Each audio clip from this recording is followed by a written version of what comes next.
Ancient oaks stood sentinel in the mist-shrouded forest beyond Erlin. Their gnarled branches reached skyward like withered hands, barely visible through the veil of silver that blanketed the woodland floor. No birds sang. No wind stirred the leaves. The voice came first as a breath, soft as falling snow, cold as midwinter. It slithered between tree trunks and curled around roots buried deep in the frozen earth. "It comes again," whispered the voice, rising from the hollow where stones stood in forgotten circles. "The blood that bends fate returns." A lone wolf paused at the forest's edge, ears pricked toward the sound. In the distance, smoke rose from chimneys in Hollowhaven, where plague flags fluttered outside barred doors. "Three threads woven anew," continued the whisper. "The healer who sees beyond sight, the cursed who carries shadow, the child born of neither blood nor bond." Moonlight pierced the mist, illuminating a circle of ancient standing stones. At their center, a pool of water dark as ink reflected stars that had not yet appeared in the sky. When night and day stand as equals, when blood touches stone, the curse of generations shall either break or bind eternally. The mist swirled, taking form. A woman with eyes like winter, a cloak of raven feathers, a babe in arms. Then it dissolved, leaving only the hollow silence of the forest and the echo of a prophecy that had waited centuries to be fulfilled. In Hollowhaven, as the voice faded to silence, a girl named Elira Moran woke with a gasp, her nightgown soaked with sweat despite the bitter cold of her room. Outside her window, the first victim of the plague collapsed in the street. Elira Moran crushed herbs with practiced hands, the pestle grinding against mortar in a steady rhythm that could not drown out the wailing outside. 3 more houses had raised the black plague flag since dawn. "Master Hewitt, the fever tincture is ready," she called, wiping sweat from her brow. The apothecary's shop smelled of vinegar and burnt rosemary. Futile attempts to purify the air. No answer came. Elira found her mentor slumped over his workbench, a dark stain spreading across his lips. The plague had claimed him too. That night, as Elira tended her fever-racked mother and sister in their modest home near the city walls, distant screams pierced the darkness. Orange light flickered through the shutters. "Fire," she whispered, pressing a damp cloth to her sister's forehead. "The purification has begun." By morning, her family was gone. Elira wrapped their bodies in linen, whispered prayers over them, and fled as smoke billowed from the eastern quarter. The magistrate's men had begun burning entire streets to contain the sickness. She slipped through the western gate as guards abandoned their posts, clutching only her healer's satchel and her mother's silver pendant. Behind her, Hollowhaven burned, her past reduced to ash. Elira followed the western road until her legs trembled beneath her. Plague refugees trudged alongside her, hollow-eyed, suspicious, keeping their distance. When the road forked, she chose the less-traveled path toward the mountains. The woman's body lay half-hidden in roadside brambles, flies gathering at her blue-tinged lips. Elira might have passed by, had she not heard the small sound, a whimper, barely audible. A child huddled against the dead woman's side, no more than 2 years old.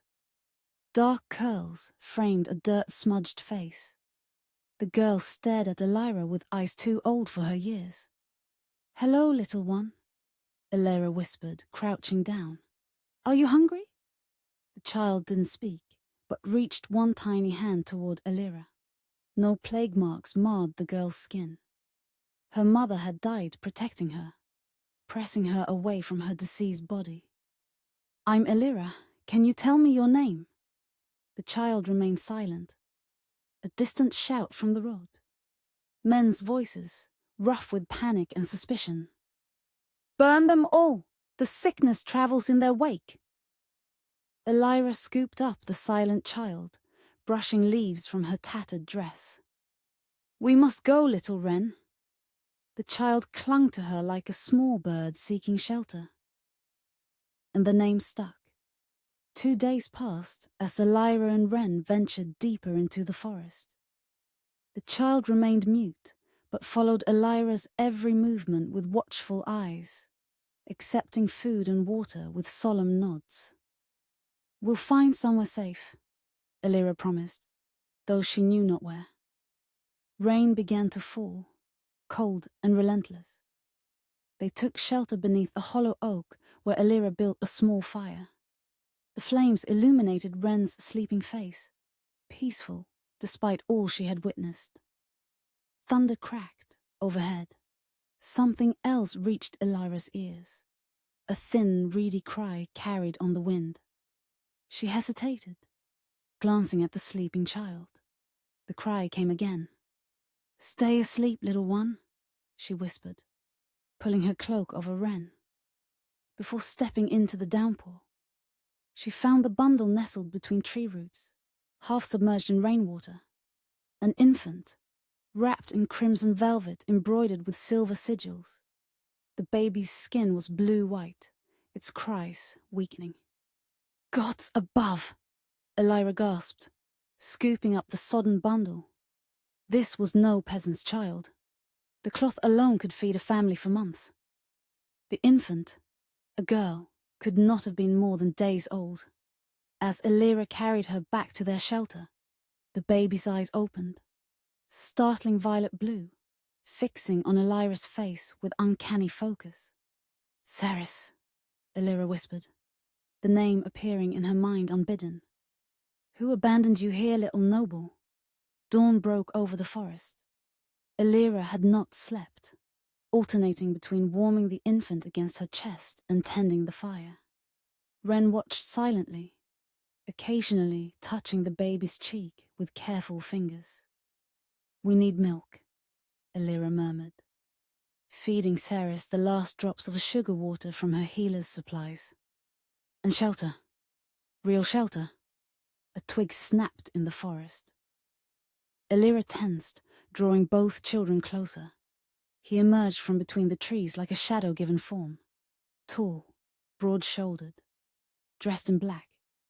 A cloak of raven feathers rippled around him, each feather catching the pale light. His face remained hidden beneath a hood. "You're far from town, healer," he said, voice deep and smooth as river stones. Elira reached for her knife. "How do you know what I am?" "The satchel. The herbs drying on your cloak." He gestured with gloved hands. "I mean no harm." "Then state your business and move on." The man pushed back his hood. His face was all sharp angles, high cheekbones, straight nose, strong jaw darkened with stubble. His eyes were the green of forest shadows, and a thin scar bisected his left eyebrow. "I am Thorn of Blackridge," he said, "and I require your assistance." "I have nothing to give," Elira responded, shielding the children with her body. Thorn's gaze dropped to the velvet bundle. "That cloth bears the mark of House Valerian. I found her abandoned." His lips thinned. "The noble houses have long memories and longer knives, healer. Best rid yourself of anything bearing their sigils." "What do you want?" Elira demanded. Thorn knelt, keeping his distance. "My brother rots in Ravenspire's dungeon, condemned for a crime he did not commit. He'll hang in 3 days, unless I can prove his identity was stolen." "And how does this concern me?" "I need a woman to pose as his wife, one who can speak with authority and knowledge of healing." His eyes held hers. "Help me save an innocent man, and I'll ensure these children want for nothing."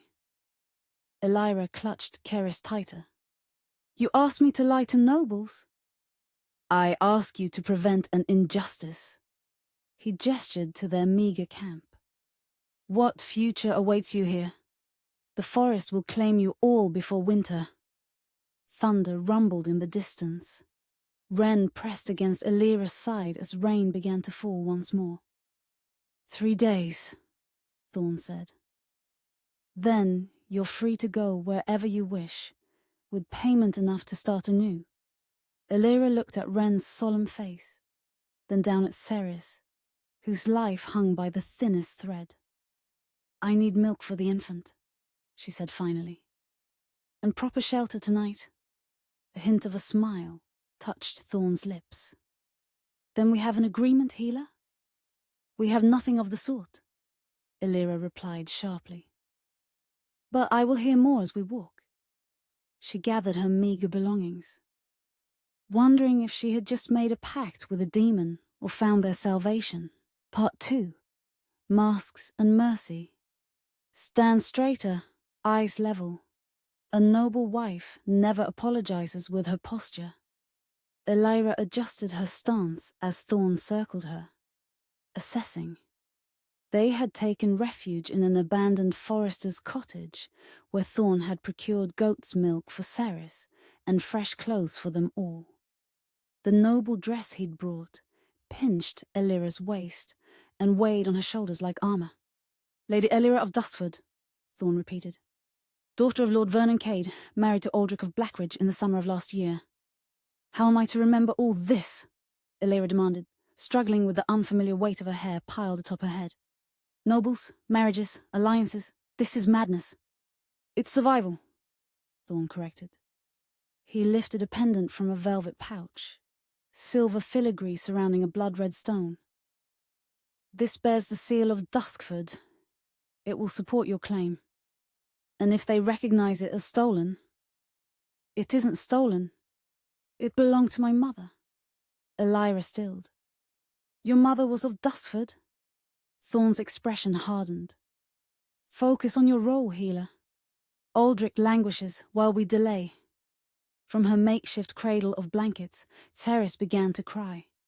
Wren, ever vigilant, patted the infant's belly in wordless comfort. They cannot come with us to Ravenspire, Thorn said. I won't abandon them, Elira replied sharply. Then they will be our undoing. Thorn's voice softened at her glare. There's a woman in the village below, Widow Burnett. She nurses her own babe and could tend them while we're gone. And if we don't return? Elira asked, voicing her deepest fear. Thorn met her eyes. Then the children will be cared for, regardless. I've paid enough to ensure it. 2 hours later, Elira kissed Ceres's forehead and placed her in the widow's sturdy arms. Wren clung to Elira's skirts until the last moment. I will return, Elira promised. Kneeling before the solemn child, watch over your sister until then. Wren nodded once, her tiny hand reaching out to touch Elira's cheek, the first gesture of affection she had shown. As they mounted horses toward Ravenspire, Elira felt a cold dread settle in her stomach. If I do this for you, Thorn of Blackridge, you will owe me more than coin. Name your price, he replied, his face shadowed beneath his hood. The truth, Elira said, about who you truly are. Ravenspire Castle loomed against the grey sky, its stone towers clawing at the clouds like desperate fingers. Guards in crimson stood at every gate, their eyes suspicious beneath polished helmets. The plague had not yet reached this far north, but fear travelled faster than disease. Remember, Thorn murmured as they approached the gate. You are Lady Elira, concerned for her beloved husband, wrongfully imprisoned. And you? Elira asked, heart pounding beneath layers of borrowed finery. I am merely your escort, a loyal servant of Duskford. The guards crossed their pikes at their approach. State your business. Elira lifted her chin, summoning every scrap of pride she had observed in the rare nobles who had visited Hollow Haven. I am Lady Elira of Duskford. Here to see Lord Valerian about his grievous error in imprisoning my husband, Aldrich of Blackridge. The guards exchanged glances. We've received no word of your coming, my lady. Does misfortune send messengers ahead? Elira's voice cut through the air. Take me to Lord Valerian immediately, or explain to him why you turned away the daughter of Vernon Cade. The name worked like a key. Minutes later, they were escorted through cold stone corridors to a chamber where a thin man with a pointed beard sat behind a massive desk. Lord Valerian, the guard announced. Lady Elira of Dusford. The lord's eyes narrowed. I know of no marriage between Dusford and Blackridge.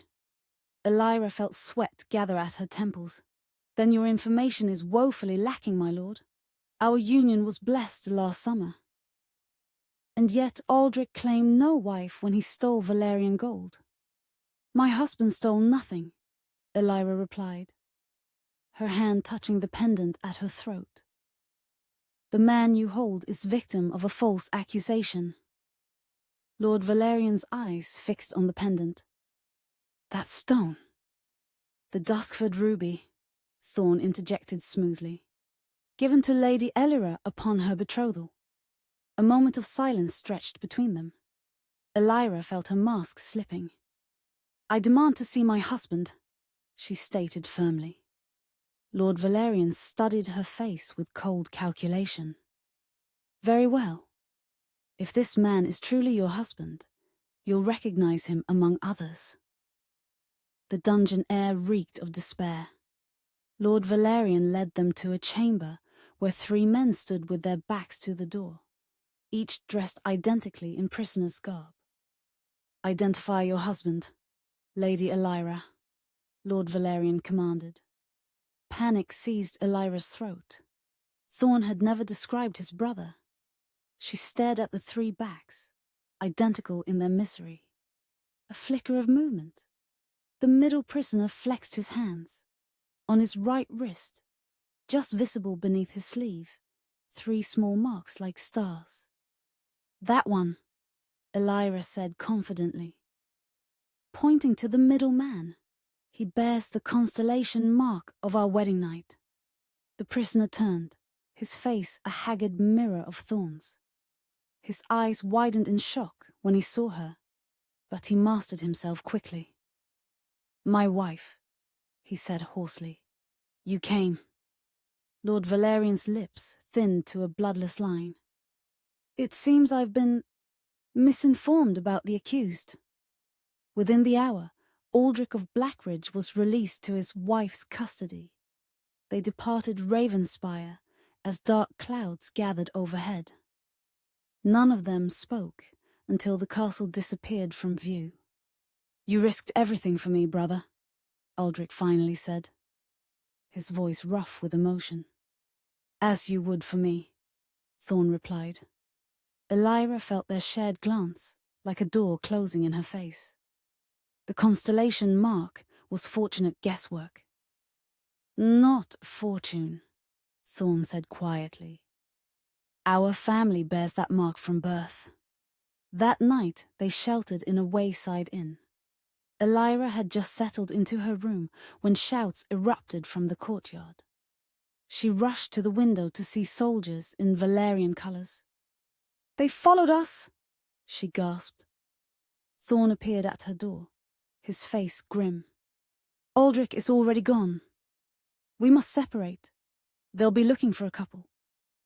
The children will be safer if you aren't captured. Go north to Blackridge Hollow. Find Master Oren, the glass painter. Tell him I sent you. He pressed a purse of coins into her hand. I'll retrieve the children and meet you there. You're leaving me to face this alone? Anger and fear warred in Elira's chest. Thorn hesitated, then leaned forward to press his lips briefly against her forehead. Trust no one until you reach Oren. Then he was gone, slipping into the shadows like mist. 3 harrowing days brought Elira to the edge of Blackridge Hollow, a valley nestled between towering pines, where mist clung to cottage roofs even at midday. The villagers eyed her with suspicion as she inquired after Master Oren. The old man with the coloured glass? A fishmonger finally answered. End of the lane, house with the red door. She found it as dusk fell, a crooked building with windows that blazed with coloured light. No response came to her knock, so she pushed the door open. Master Oren? Inside, the setting sun filtered through hundreds of glass panels suspended from the ceiling. Blues, golds, crimsons, and ambers, transforming the humble room into a cathedral of light. At a workbench sat a white-haired man, his hands steady as he soldered lead around a piece of sapphire glass. Master Oren, Elira tried again. Thorn of Blackridge sent me. The old man looked up, revealing a face mapped with wrinkles and eyes clouded by cataracts. Did he now? And who might you be to that raven-feathered troublemaker? My name is Elira Morin. I helped him free his brother. Oren set down his tools with a sigh. Then you're either very brave or very foolish, possibly both. He gestured to a chair. Sit, girl. You look half dead with exhaustion. There are 2 children, Elira said, remaining standing. Thorn promised to bring them. If he promised, he will. Oren moved to a kettle hanging over the fire. Though his path is never straight nor easy. When Elira had explained everything, the plague, her flight, finding the children, the deception at Ravenspire, Oren nodded thoughtfully. The noble child concerns me most, he said, refilling her teacup. House Valerian doesn't abandon its own without grave cause. She bears no mark of illness or defect, Elira replied. Some marks aren't visible to ordinary eyes. Oren touched a fragment of violet glass on his table. You say her eyes are this colour? Elira nodded. Curious, he murmured. Very curious. He stood with a creak of old bones. You'll stay here until Thorn returns. I need an assistant, and you need shelter. I know nothing of glasswork. Oren smiled, but you know herbs and healing, which my old bones sorely need. A fair exchange, wouldn't you say? Days passed with no sign of Thorn. Elira learned to grind pigments for Oren's glass, to mix the powders that gave each piece its vibrant colour. The old man's hands, though skilled, were plagued by arthritis, which Elira eased with herbal compressors. Each night she dreamed of Ren and Ceres, wondering if they were safe. Each morning, she scanned the mist-covered road for Thorn's approaching figure. He'll come, Oren assured her after a week had passed. The Blackridge men always keep their word, though seldom on others' schedules. 2 weeks after Elira's arrival in Blackridge Hollow, the dreams began. They started simply enough. A forest clearing bathed in moonlight, Ceres lying on a bed of moss while stars wheeled overhead. But each night the dreams grew more vivid. Ceres's eyes opening, violet light spilling from them to touch the trees, the earth, the air itself, a presence gathering around them, ancient and watchful. She is one of us, the presence seemed to whisper. And you, healer, are her chosen guardian. Elira woke from these dreams with her hands tingling, as though she'd touched lightning. Sometimes, in the moments between sleeping and waking, she could still see the world outlined in that strange violet light. You're distracted today, Oren observed as Elira mixed the wrong pigments for the 3rd time. Troubled sleep? Strange dreams? She admitted, rubbing her temples. About Ceres? Oren's clouded eyes seemed to sharpen. Tell me. When she finished describing the recurring dream, the old man nodded slowly. I suspected as much when you mentioned her eyes. What does it mean? Some children are born with the old magic in their blood, Oren said, his voice dropping to a murmur though they were alone. The church calls it witchcraft, but it's far older than their doctrines. It's the blood of the first people who walked these forests.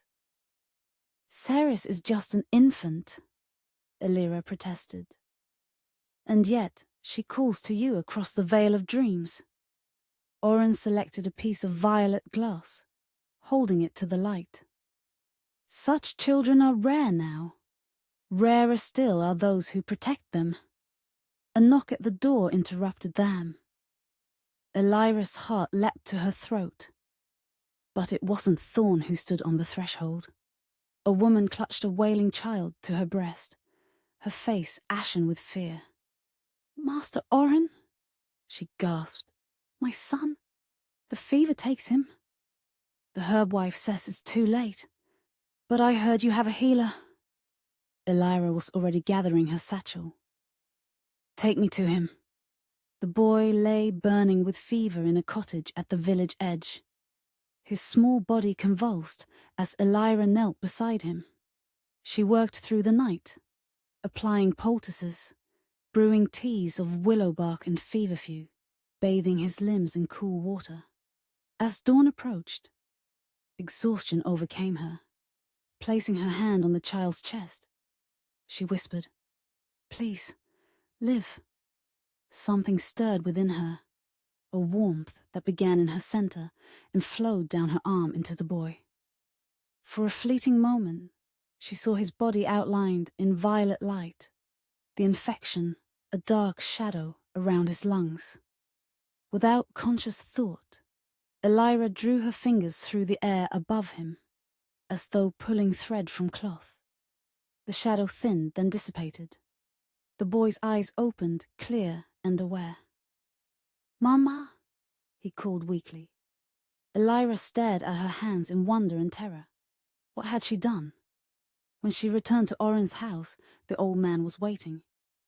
"The Eriksson boy lives," he stated. "They're calling it a miracle." "I did something," Elira whispered.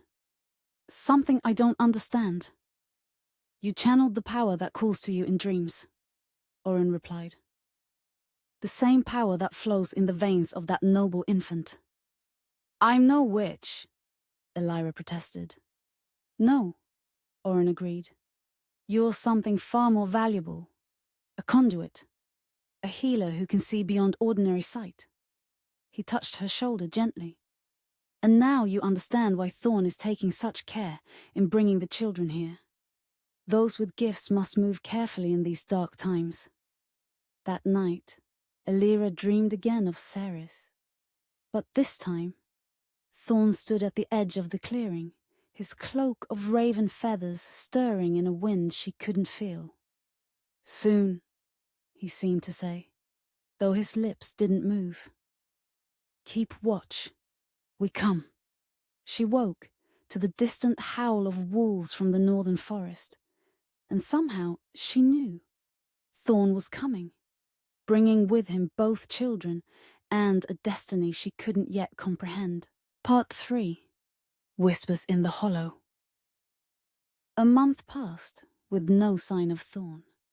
Spring crept into Blackridge Hollow, unfurling bright green leaves along gnarled branches. Elira's reputation as a healer spread through the village, bringing a steady stream of ailments to Oren's door. "You've brought life back to this old house," Oren remarked one morning as Elira arranged dried herbs by his workbench. "Haven't had so many visitors in years." "They come for healing, not glass," Elira replied, though she smiled at the compliment. "Both mend what's broken, just in different ways." Oren held a fragment of amber glass to the light. "Speaking of mending, you've been wandering at night." Elira stiffened. "How did you—" "These old eyes don't see much, but they notice mud on boots and shadows under eyes." He set down the glass with deliberate care. "The deep forest beyond the northern ridge is no place for solitary walks." Something calls me there, Elira admitted. In dreams first, then. Even when I'm awake. A voice like water over stones. Oren's expression grew grave. That's Blackridge proper. The Hollow's heart. The old stones. Locals won't go near it, especially after dark. Why? Some say the veil between worlds thins there. Others claim it's cursed ground where witches were burned in grandfather's time. Oren's voice dropped. The truth is older than any living memory. That night, the call came stronger than before. Elira lay awake, listening to it echo through her bones like a distant drum. Rising silently, she pulled on her cloak and slipped into the pre-dawn darkness. The northern path wound through silver birches and ancient pines. As she climbed the ridge, mist curled around her ankles, like curious cats. The voice grew clearer, no longer wordless. It sang in a language she almost understood, each syllable tugging at memories she'd never formed.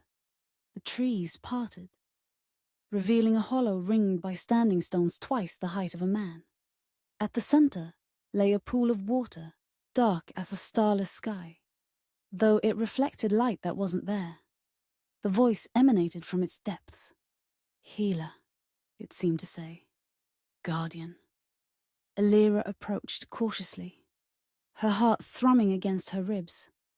The nearest standing stone bore carvings, spirals, birds in flight, a crescent moon embracing a star. Who calls me here? She whispered. The pool's surface rippled, though no wind disturbed it. In its reflection, Elira saw not herself, but 3 figures. A woman in white, a man cloaked in feathers, and between them, a child with stars in her hair. The threads converge, came the voice. The blood awakens. Elira reached toward the water. I wouldn't touch that if I were you. She whirled to find a village woman standing at the hollow's edge, a basket of mushrooms on her arm. Her face was creased with age and suspicion. This ground isn't for the likes of outsiders, the woman warned. Those who linger here invite misfortune. What is this place? Elira asked. The old folk called it the Night's Cradle, where the Nightborn first stepped from darkness into our world. The woman made a protective sign across her chest.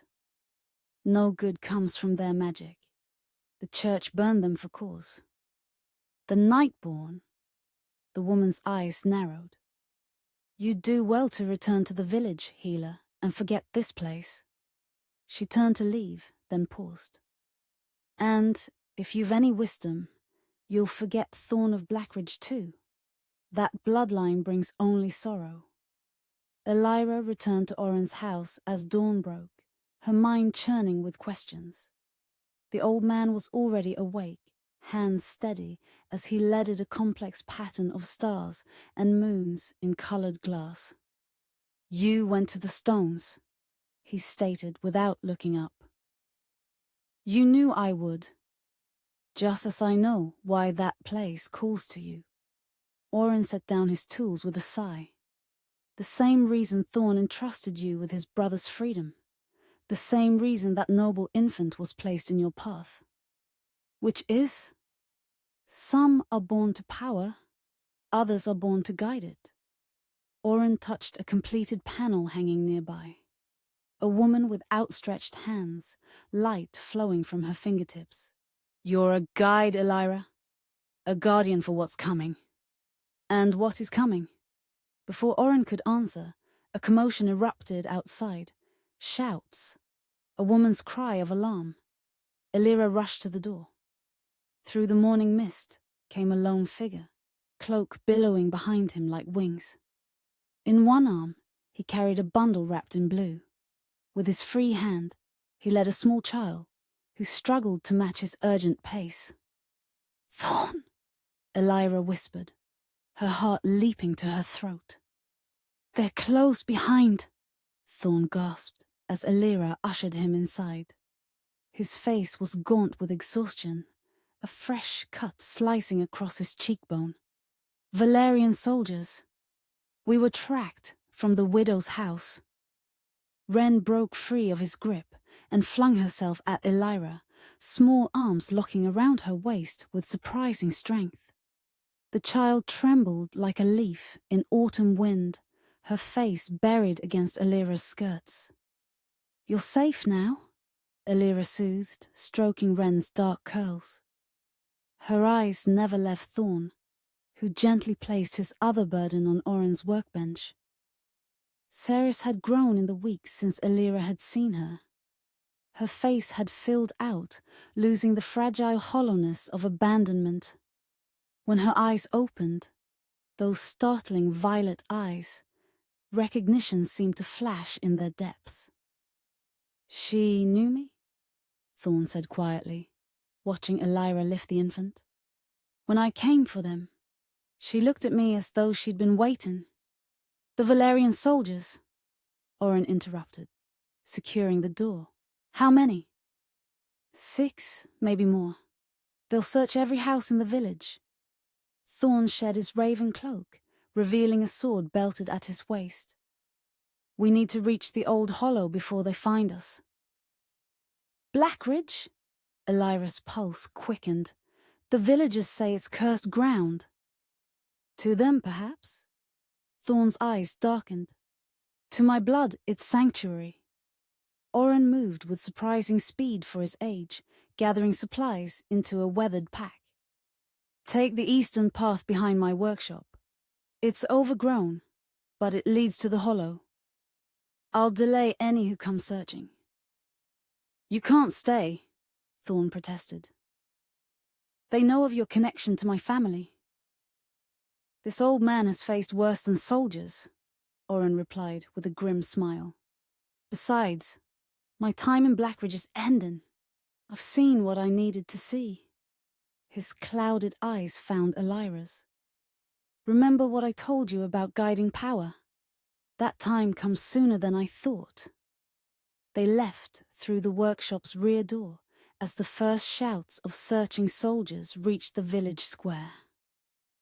Thorn led them along a barely visible path that wound through dense underbrush.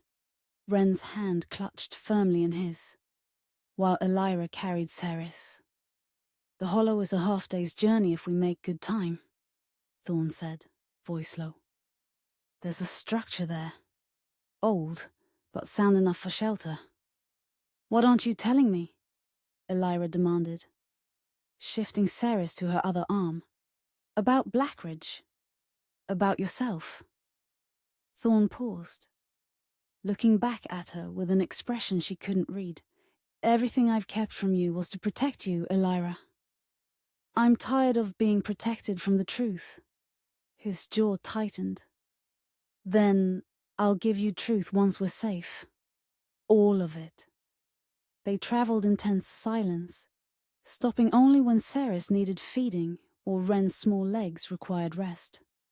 By midday, they reached a stream where Thorn allowed them a brief respite.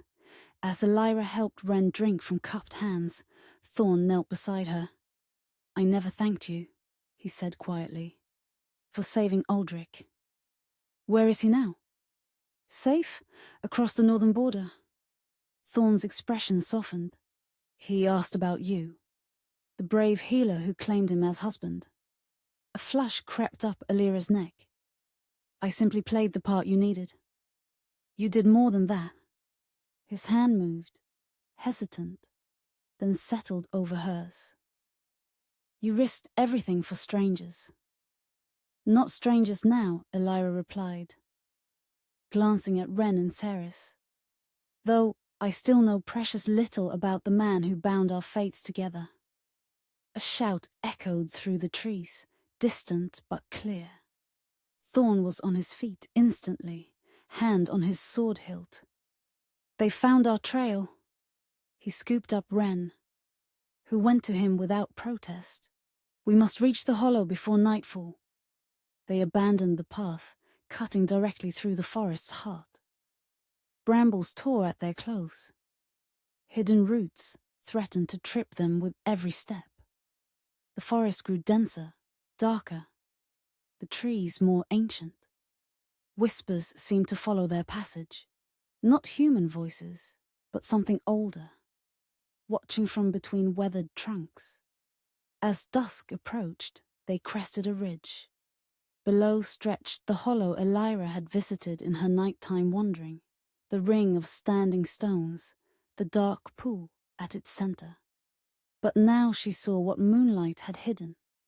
A small stone structure nestled against the western edge, its walls half claimed by ivy, its roof partially collapsed.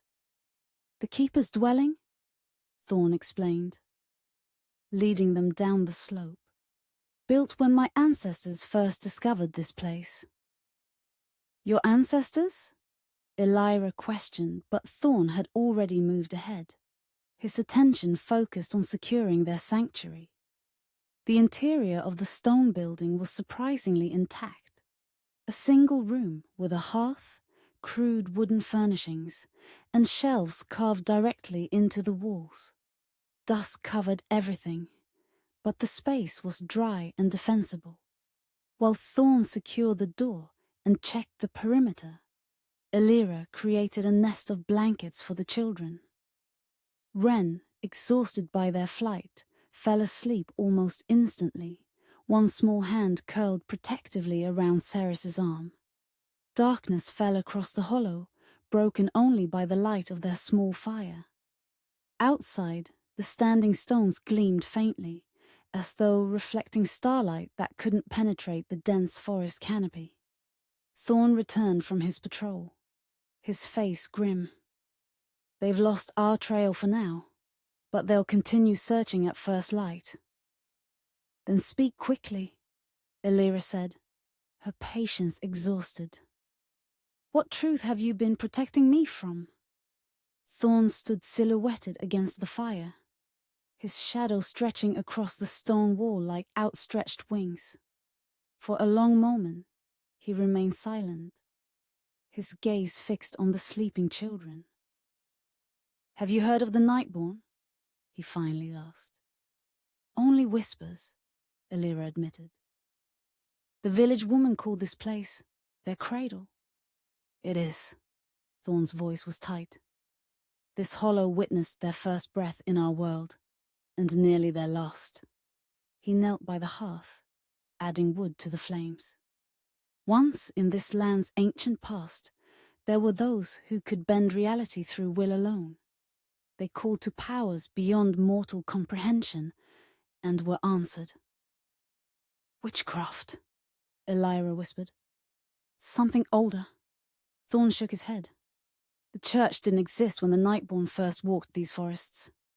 They were revered then, healers, seers, protectors of their people." "What changed?" "Power always changes," he replied darkly. One branch of the bloodline turned toward darker arts. Blood sacrifice, soul binding, death magic. They called themselves the Dusk Court and sought dominion over all living things. The fire crackled, sending shadows dancing across his face as he continued. Civil war tore the Nightborn apart. Brother against sister, parent against child. Their magic, uncontrolled, fueled by rage and fear, scorched the earth and poisoned the sky. And this hollow? The final battlefield, where the last of the Dusk Court was defeated by their own kin. Thorn's hand moved to his chest, touching something beneath his shirt. But victory came at terrible cost. The surviving Nightborn, to prevent such destruction again, bound their own power with a curse. Elira leaned forward. What curse? That their magic would turn destructive if used for personal gain. That it would consume them from within if they sought dominion over others. His eyes met hers, green as forest shadows in the firelight. That their line would dwindle and fade unless the circle was broken by one born outside the bloodline. Understanding dawned cold and clear. "You're one of them, a descendant of the Nightborn." "Yes," The word fell between them like a stone. The last true-blooded heir of the Blackridge line. And the raven cloak? The shadows that seem to follow you? Manifestations of power I dare not fully use. He extended his hand, palm up. Darkness gathered there, swirling like liquid night. I can call shadows, speak to ravens, walk unseen when needed. Small magics that skirt the edge of the curse without triggering its full wrath. Elira thought of the villagers' fear, the whispered warnings. Is that why people fear your name? Because of this curse? They fear what they don't understand. Thorn closed his hand, extinguishing the shadow. 3 centuries ago, a Blackridge heir believed he could break the curse through force of will. His attempt destroyed 2 villages and turned this region to wasteland for a generation. Ceres stirred in her sleep, a small sound escaping her lips. Thorn's gaze moved to the infant, his expression unreadable. When I found you with her in the forest, he said quietly, I recognized the sigils on her swaddling cloth. They're nightborn markings. Protection symbols used only by the oldest noble houses that still carry the diluted blood. Elira's arms tightened protectively around the sleeping child. You think Ceres is nightborn? I know she is. Thorn's voice was grim. Those eyes, that shade of violet appears nowhere else in nature. It's the mark of pure nightborn blood, unseen for generations. That's why she was abandoned, Elira whispered. Her family feared what she might become, or sought to protect her from those who would destroy her before she could become anything at all. Thorn's expression softened briefly. The church has never stopped hunting us, even as our numbers dwindled to near extinction. Outside, wind stirred through the standing stones, creating a low, melodic hum. The sound seemed to resonate with something in Elira's chest, the same feeling she'd experienced when healing the village boy, when dreaming of Ceres. You said the curse could be broken, she said carefully. By one born outside the bloodline. Thorn's gaze sharpened. An ancient prophecy. That one would come, who could see beyond sight, who would choose to bear the burden of our blood without sharing it, who would raise a nightborn child in love rather than fear. His voice grew hushed. Some say this guardian would restore balance to our magic, turning destructive power back to its original purpose. And you believe I'm this guardian? This prophecy? I believe you found an abandoned nightborn child and chose to protect her without knowing what she was. Thorn moved closer, his face grave in the firelight. I believe you have gifts that echo our own, though your blood is untainted by our curse. Elira thought of the violet light in her dreams, the strange power that had flowed through her hands when healing. If what you say is true, Ceres carries dangerous blood. Yes. She could grow to wield destructive power. Yes. She might become what the villagers fear. She might, Thorn agreed. If raised in darkness and fear. Elira looked at the sleeping infant, her face peaceful in slumber. Then we must ensure she isn't. Thorn studied her with intensity. You understand what that means? The danger you invite by claiming her? I understood the moment I lifted her from the rain. Elira met his gaze without flinching. Ceres is mine to protect now, nightborn blood or no. Something shifted in Thorn's expression. Respect, perhaps, or wonder. Even knowing what she might become? It's because I know what she might become that I won't abandon her. Elira's voice strengthened with conviction. Every child deserves the chance to define their own destiny. The wind rose again, swirling through the cracks in the stone walls. The children slept on, untroubled, while outside, the ancient stones hummed with energy older than memory. "The Valerian soldiers will return at dawn," Thorn said after a long silence. "We should rest while we can." As Elira settled beside the children, Thorn moved to stand by the door, his profile sharp against the night. Though exhaustion pulled at her limbs, a question burned in her mind. "Thorn," she called softly, "why did you trust me? From the beginning, why me?" He turned, his eyes reflecting the dying embers. "Because when I found you in that forest, you were protecting 2 children who weren't yours, when you could barely protect yourself." His voice softened. "Those with the truest hearts make the strongest guardians." He didn't speak again, keeping silent vigil while Elira drifted into sleep. Her last conscious thought was of Ceres's violet eyes and the strange destiny that had bound them together in this ancient whisper-filled hollow. Part 4. Legacy and Lies. Winter descended upon Blackridge Hollow with merciless swiftness. Snow blanketed the ancient stones, transforming the keeper's dwelling into an island amid a frozen sea. 3 months had passed since their flight from Valerian soldiers. 3 months of cautious integration into the Hollow's scattered community. Elira stoked the hearth fire as dawn broke, her breath visible in the cold air. The dwelling had become something resembling a home. Thorn had repaired the roof and reinforced the walls. Hand-woven tapestries, traded for Elira's healing skills, now covered stone surfaces, trapping precious warmth. "Elira?" Wren's voice, once so rarely heard, now rang clear as she burst through the door. Snow dusted her dark curls. "Come quick!" The child had blossomed in recent months, finding her voice and confidence. She tugged Elira's hand with urgent determination. "What is it, little one?" "Ceres, the fox. Come see." Elira followed Wren around the dwelling to a sheltered alcove where 6-month-old Ceres sat in the snow, bundled in furs.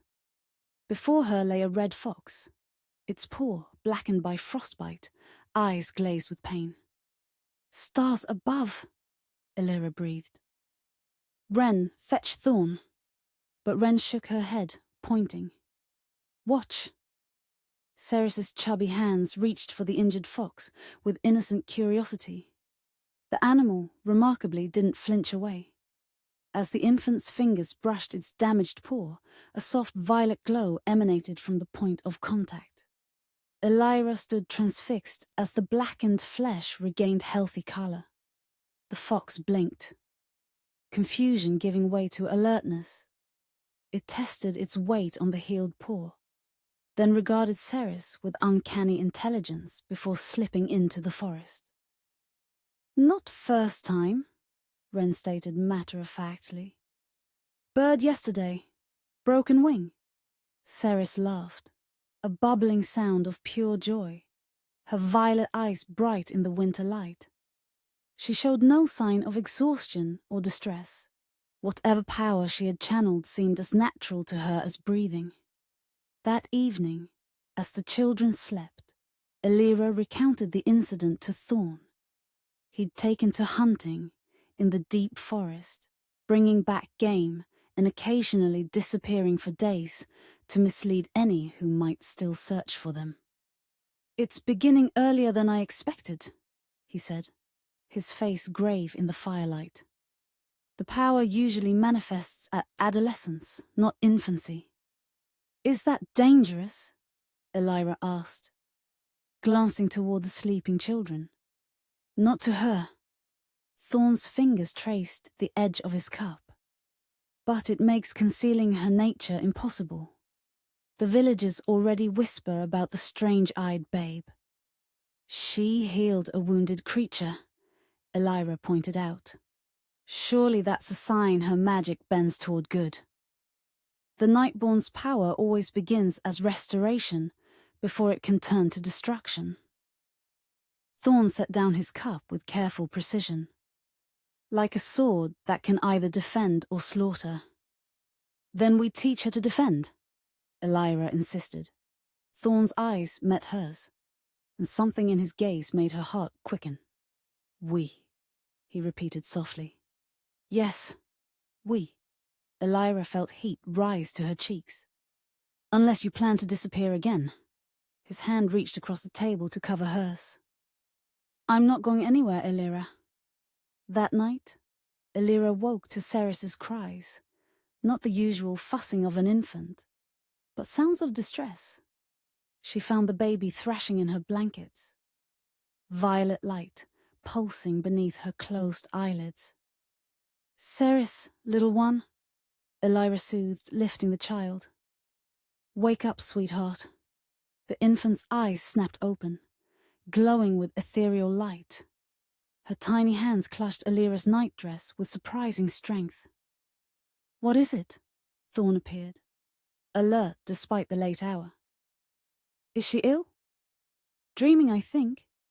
Elira rocked Ceres gently. But not ordinary dreams. As the violet light faded from Ceres's eyes, the infant relaxed, her gaze fixing on something beyond the dwelling's walls. Castle, Wren said from her pallet, startling them both.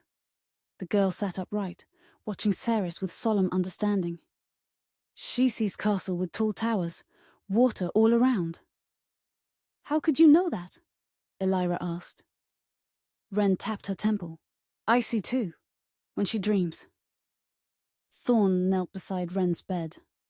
Has this happened before? The child nodded. Many nights. Ceres dreams, I see. The connection between them, Elira murmured. Is no accident, Thorn finished. Wren may carry a touch of the old blood herself, not enough to manifest powers, but enough to sense them in others. In the days that followed, Ceres's strange abilities continued to manifest. Seeds she touched sprouted overnight. Snow melted in perfect circles where she played. Birds gathered when she laughed, perching fearlessly on the dwelling's roof. And each night she dreamed of places none of them had seen.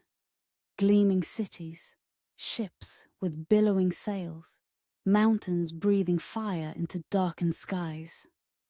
She's remembering, Thorn explained after witnessing one such episode. Not her own memories, but those carried in her blood, the collective memory of the Nightborn. Is that possible? Elira asked, watching as Ceres finally settled into peaceful sleep. For one with pure blood? Yes. Thorn's voice held a note of wonder. It hasn't been seen in generations. She carries the unfiltered power of our ancestors, spring's renewal. Spring arrived with sudden warmth, melting winter's grip on the hollow. Green shoots pushed through softened earth. Birds returned to fill the forest with song. On a rare clear day, Elira took the children to the edge of the dark pool at the hollow's center. Ceres, now 9 months old, crawled determinedly through new grass, while Wren fashioned crowns from early wildflowers. Elira watched them with quiet joy, marveling at how these children, neither born of her body, had claimed her heart so completely. They flourish under your care. She turned to find Thorn approaching, a string of fish in one hand, wild herbs in the other.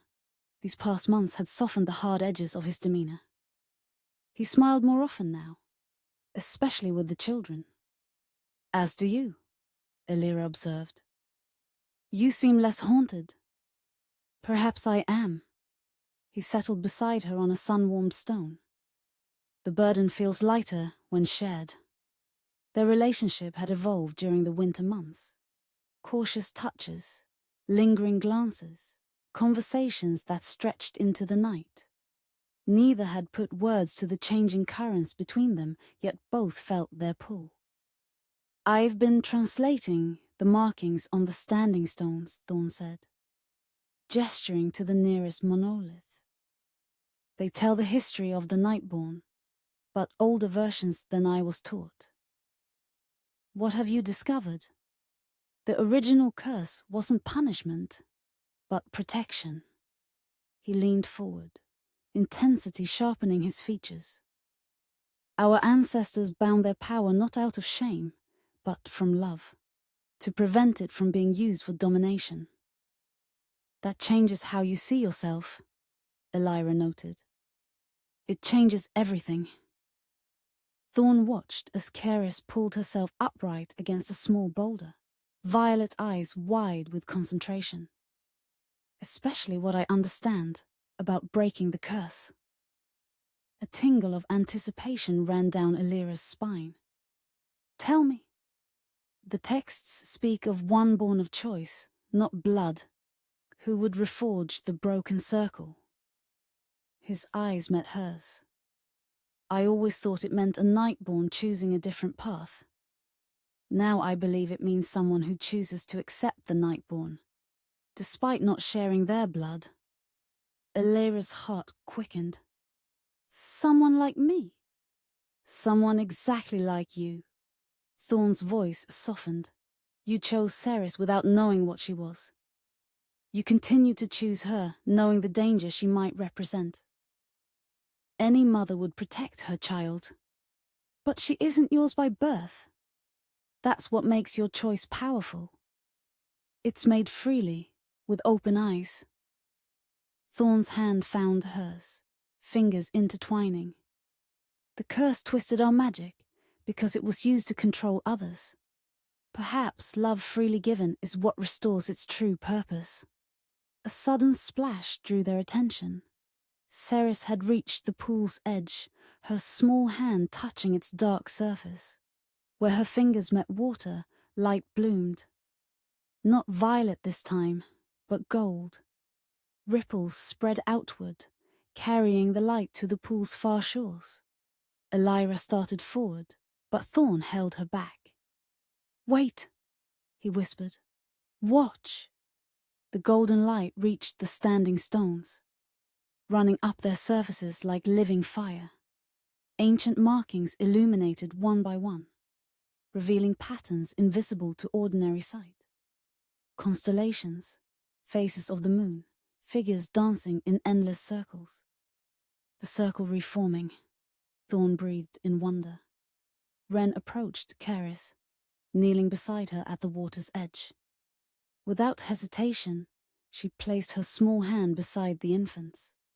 The golden light intensified, rising from the pool in delicate, swirling tendrils that coalesced into the spectral form of a woman. The guardian has chosen, came a voice, like wind through ancient branches. The healer bears witness. The cycle turns anew. As quickly as it had appeared, the apparition dissolved. The golden light receded, leaving only ordinary sunlight dappling the dark water. Ceres laughed, splashing with innocent delight, while Ren watched the fading light with solemn understanding.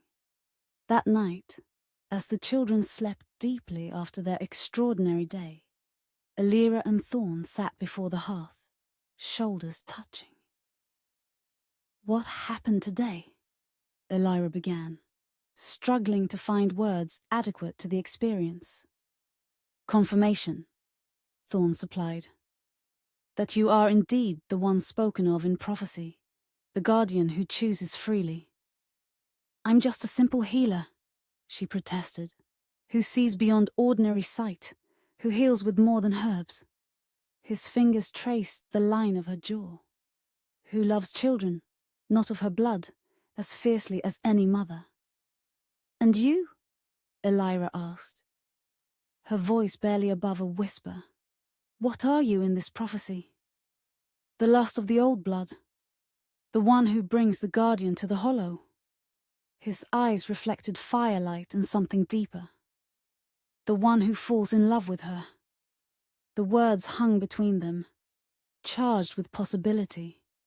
Elira's hand rose to cover his where it rested against her cheek. Is that what's happened? She asked. You've fallen in love with me? I think I began falling the moment you stood defiant in that forest, protecting children who weren't yours. His voice grew husky. I've been falling ever since. Elira leaned forward until their foreheads touched. Then we fall together. Their kiss was gentle at first, then deepened with months of unspoken longing. When they finally parted, Thorn's expression held wonder and reverence. If the curse can truly be broken, he murmured. If Ceres can grow into her power without its shadow, then we'll have changed the future for all Nightborn, Elira finished. Together, summer's trial. Summer bloomed across Blackridge Hollow, bringing abundant growth and renewed life. Elira established a small garden where she cultivated healing herbs, her reputation as a skilled healer drawing cautious visitors from surrounding villages. Thorn began teaching Wren woodcraft and hunting, the girl's silent watchfulness making her a natural student. Ceres thrived, growing stronger daily. Her first steps were taken toward the standing stones. Her first word was light, though they were careful to shield her unusual abilities from visitors. In private, they marveled at her developing gifts, the way flowers bloomed more vibrantly in her presence, how her laughter seemed to make the air itself shimmer with possibility. We can't hide her forever, Elira said one evening as they watched Ceres sleep, violet light occasionally pulsing beneath her closed eyelids. Sooner or later, someone will notice. I know. Thorn's expression darkened. My family tried hiding for generations. It only fed fear and suspicion. Then perhaps we don't hide, Elira suggested. Perhaps we simply live, and let our gifts be seen as blessings rather than curses. The opportunity to test this approach came sooner than expected. A week later, a farmer's son fell from a tree near the hollow's edge, breaking his arm badly. His panicked father brought him directly to Elira.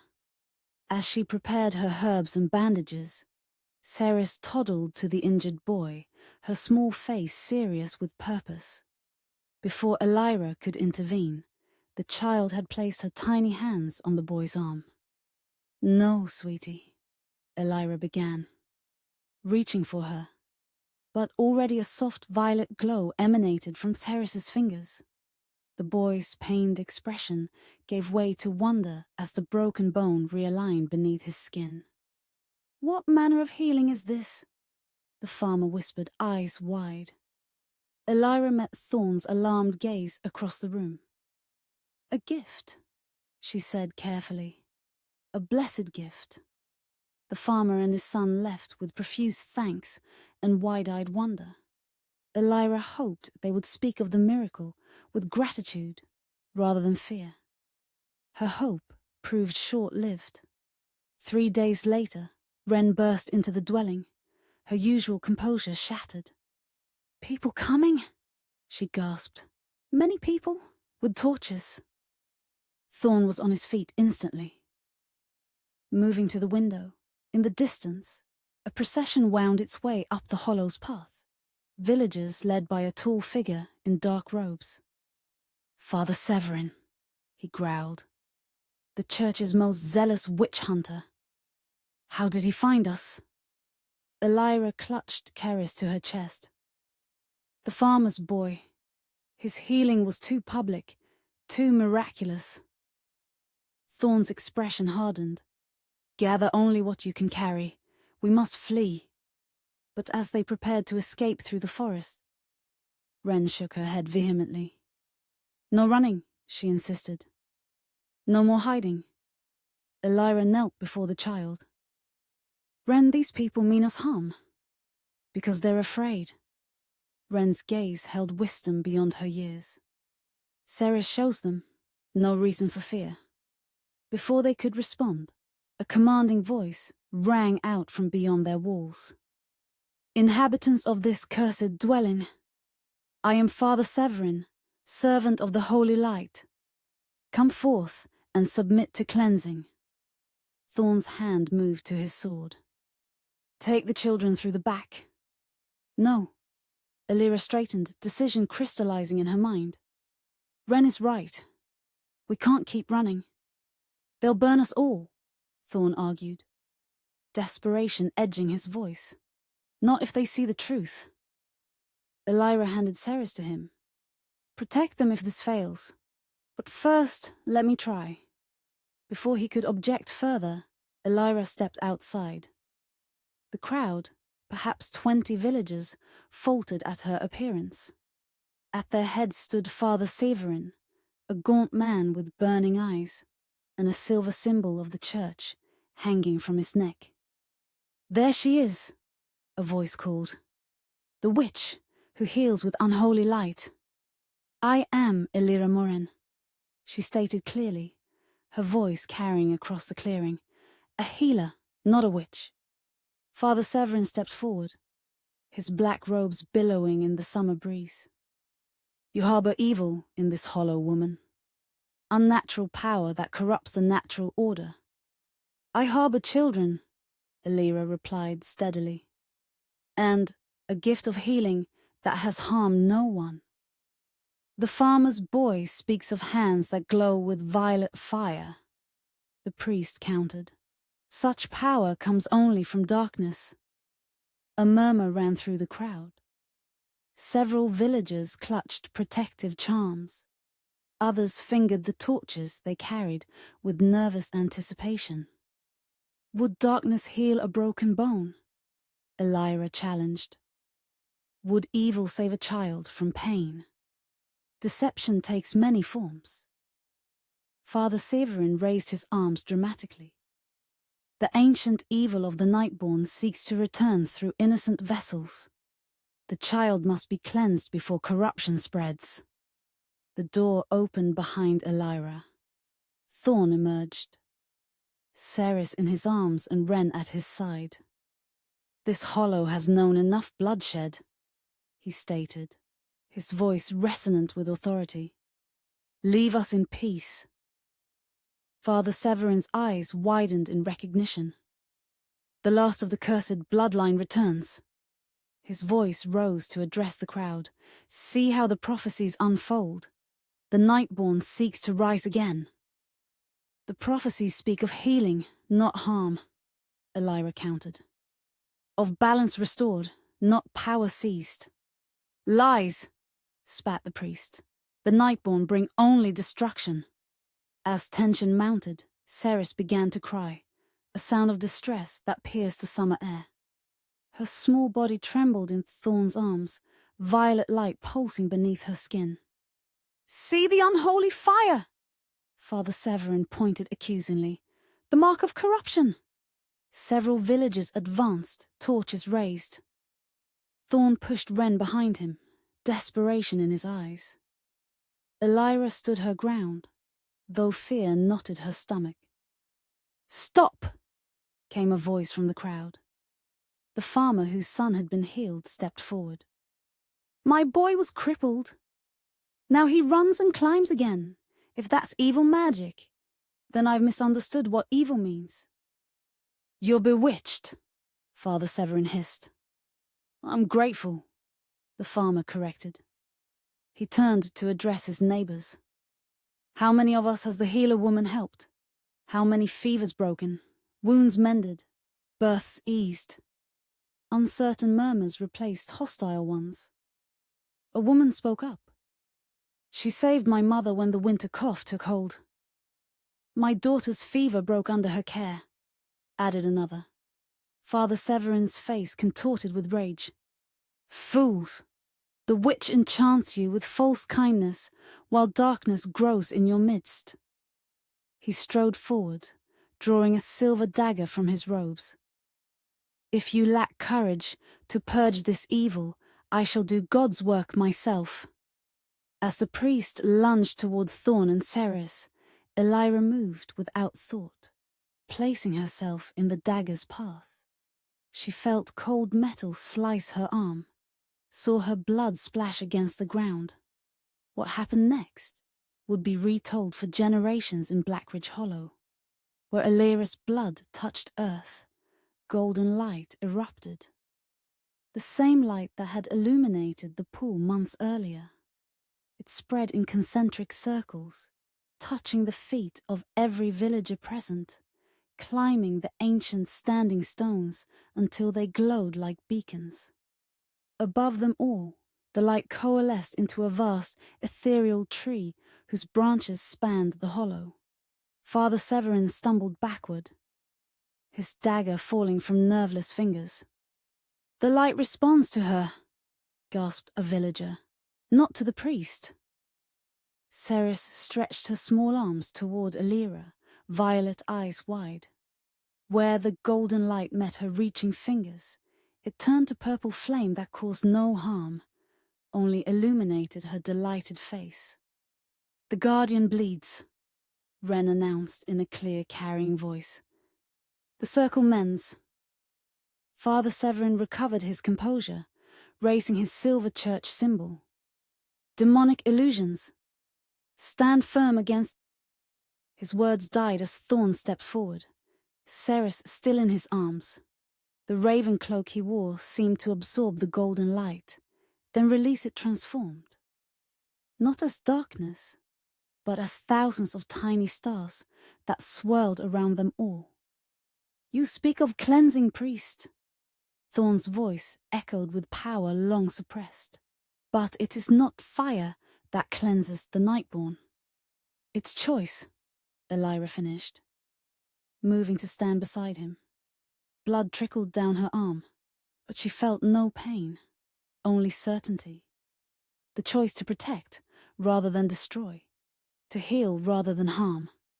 The villagers lowered their torches one by one, faces transformed by wonder rather than fear. Even those who had come eager for witch burning seemed transfixed by the living light that danced around them. Only Father Severin remained unmoved. "This changes nothing," he snarled. "The church will hear of this abomination. More will come." "Let them come," Elira replied calmly. "Let them see what we've shown you today, that the power you fear was meant to protect, not destroy. The cleansing you seek," Thorn added, "is already happening, not through fire, but through love freely given." As if in response to his words, the golden light intensified, flowing between Elira, Thorn, and the children like a visible bond. Ceres laughed with delight, her tiny hands creating patterns in the light. The priest backed away, his righteous certainty visibly shaken. Without the crowd's support, his threats seemed hollow. "This isn't over," he promised, before turning to leave. A few villagers followed him, but most remained, gazing in wonder at the illuminated hollow. As Father Severin disappeared down the path, the extraordinary light began to fade, retreating into the earth and stones. The ordinary summer evening returned, though something had fundamentally changed in Blackridge Hollow. Thorn's free arm encircled Elira's waist, drawing her close. "Are you hurt?" he murmured, eyeing the cut on her arm. "It's shallow," she assured him. "But what happened? The light." "Your blood on hollow ground," he explained quietly. "The final element of the prophecy. When blood touches stone, the curse of generations shall either break or bind eternally." Elira's gaze moved to Ceres, who had settled contentedly against Thorn's chest. "And it's breaking, isn't it? The curse?" "Yes." His voice held wonder and cautious hope. "Not ended yet, but beginning to unravel." The remaining villagers approached hesitantly, the farmer who had defended them in the lead. "We've misjudged you," he admitted. "Both of you. What we saw today wasn't evil." "No," Elira agreed. "Just a different kind of light than you're accustomed to." As dusk settled over Blackridge Hollow, an understanding formed between its inhabitants and the family that guarded its heart. There would be challenges ahead. The church would not abandon its hunt so easily. But something fundamental had shifted. That night, as they settled the children to sleep, Thorn pulled Elira into his arms, his fingers gently tracing the bandage on her arm. "You could have died today," he whispered against her hair. "Some things are worth the risk." Elira looked up at him, her heart full. "This family, this place, the future we're building." "Our family," Thorn corrected, his voice thick with emotion. "Our future." Outside, stars appeared one by one above the ancient hollow, witnessed by standing stones that had seen countless generations pass. Within the keeper's dwelling, a healer and a descendant of the Nightborn held each other close, while two children born of neither, but claimed by both, slept peacefully nearby. The circle, broken for centuries, had begun to mend. Part V. Fire and Frost. Autumn painted Blackridge Hollow in crimson and gold. Leaves surrendered to wind's gentle urging, spiraling down to carpet ancient stones. The air carried the scent of harvested fields and wood smoke, and beneath it the sharp tang of fear. Father Severin had returned as promised. Not alone, but with 12 church soldiers, clad in gleaming armor, the tabards emblazoned with the silver flame of the purifiers. 3 days, the village elder warned Elira during a hasty visit at first light. They've gathered in the village square, recruiting men with promises of gold and salvation. The priest speaks of demons in the hollow. "How many follow him?" Thorn asked, his face grim as he packed essential supplies. "Too many," the elder admitted. "Ooh, fear is a powerful weapon, and he wields it skillfully." Elira knelt before Wren, now nearly 4, her solemn eyes understanding far more than a child should. "Remember what we practiced? The secret path?" Wren nodded.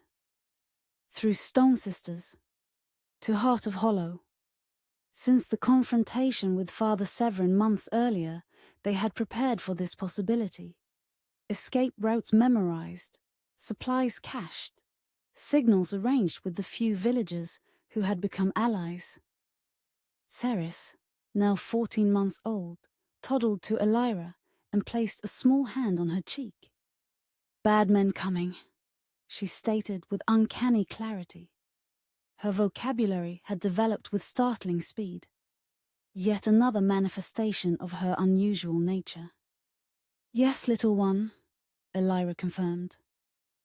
"But we'll be safe."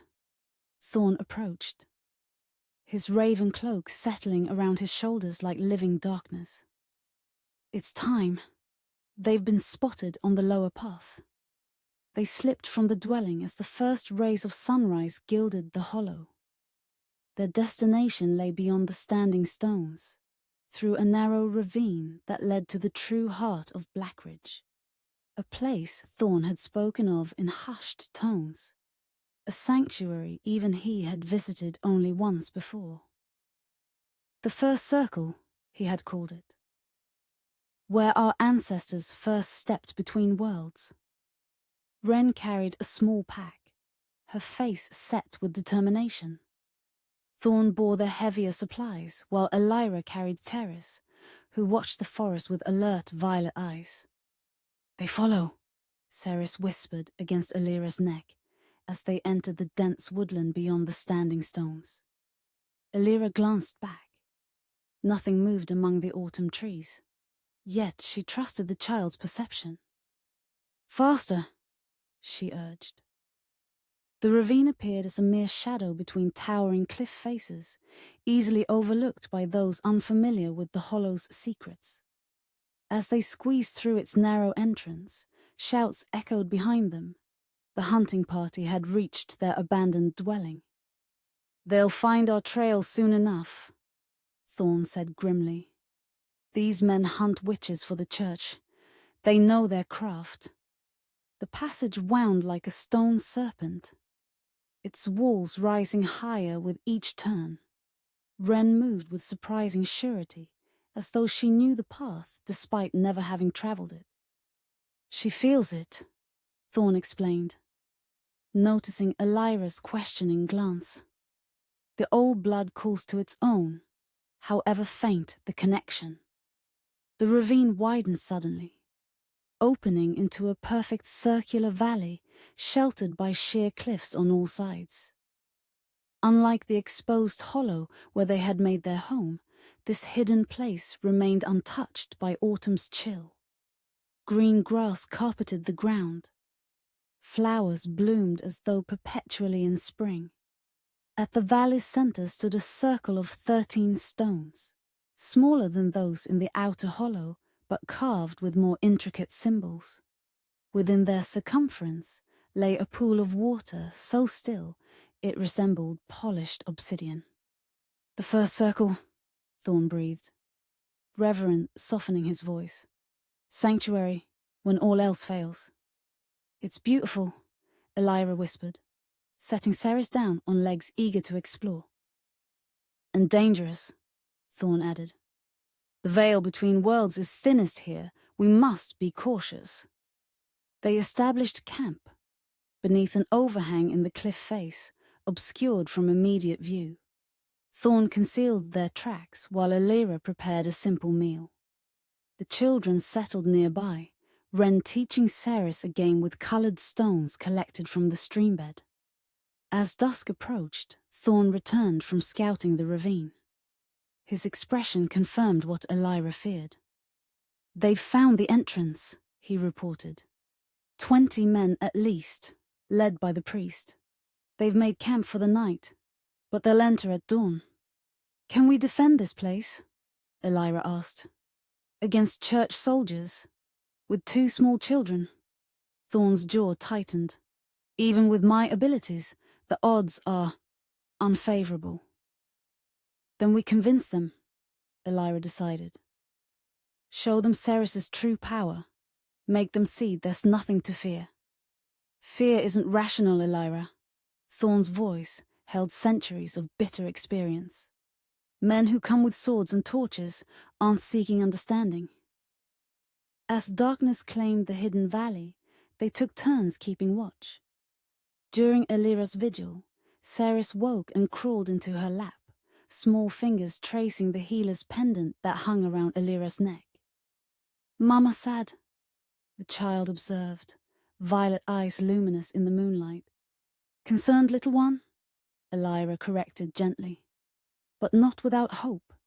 Ceres tilted her head, as though listening to voices only she could hear.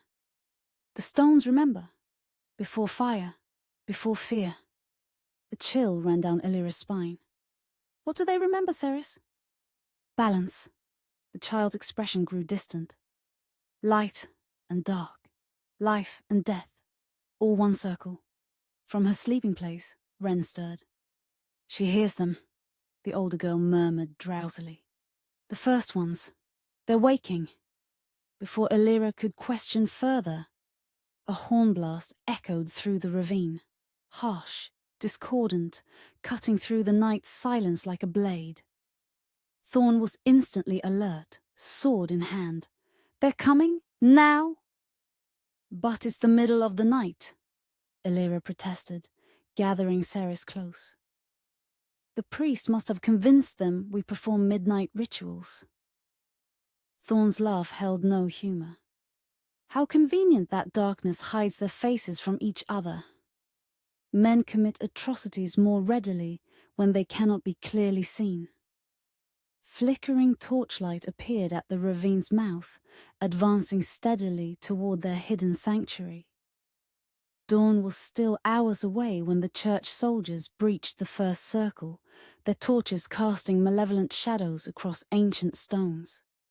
Father Severin led them, silver symbol raised like a weapon, black robes billowing in the chill autumn wind. "Find them!" he commanded. "Let no corner of this unholy place remain unsearched." From their hiding place in the cliff's shadow, Thorn assessed their dwindling options. "The western face has handholds," he whispered.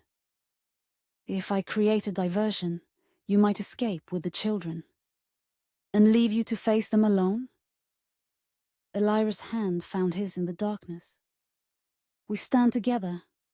Ceres stirred between them, her gaze fixed on the approaching torches. Too much hate, she murmured. Makes the stones cry.